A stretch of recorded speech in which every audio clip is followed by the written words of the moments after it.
Selamat pagi teman-teman, saya Rehan dari kelas 11 IPS 1 akan menjelaskan tentang kependudukan Jepang di Indonesia. Nah, kita akan masuk ke bagian pertama, yaitu apa saja faktor-faktor sih yang melatar belakangi kedatangan Jepang di Indonesia. Yang pertama itu, keberhasilan Jepang dalam Perang Asia Pasifik yang membuat Jepang berhasil menguasai Asia Tenggara, meliputi Indonesia, Malaysia, dan negara Asia. Yang kedua, keberhasilan Jepang dalam penyerangan pangkalan militer Amerika di Hawaii melalui serangan ke Pearl Harbor. Terus, pada Januari 1942, Jepang berhasil datang ke Indonesia dengan menduduki Tarakan. Di bulan yang sama, Jepang juga berhasil menguasai sekitar daerah Tarakan. Februari 1942, Jepang berhasil menguasai Makassar, Bali, dan Ambon. Sedangkan Maret, Jepang berhasil menguasai daerah Jawa Barat, Jawa Tengah, dan Jawa Timur.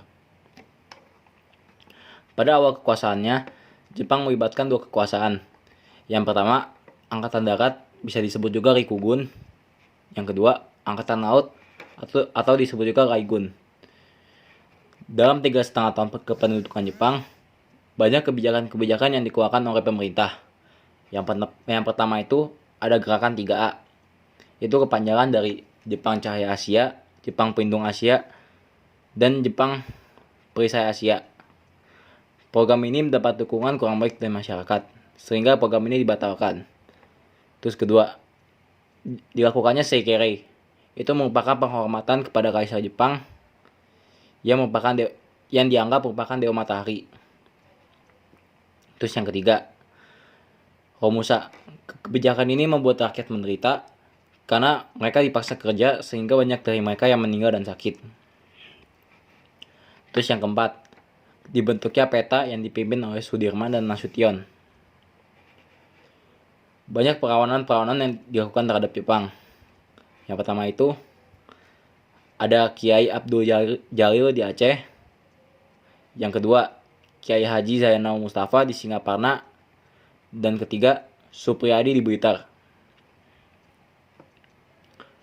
Pada tanggal 6 dan 9 Agustus, sekutu membom atom Jepang di Hiroshima dan Nagasaki, sehingga membuat Jepang menyerah tanpa syarat. Situasi ini dimanfaatkan oleh banyak golongan di Indonesia untuk memproklamasikan kemerdekaan. Pada tanggal 17 Agustus, Y.R. Soekarno memproklamasikan kemerdekaan Indonesia dan mengakhiri penjajahan Jepang di Indonesia. Sekian itu dari saya, terima kasih.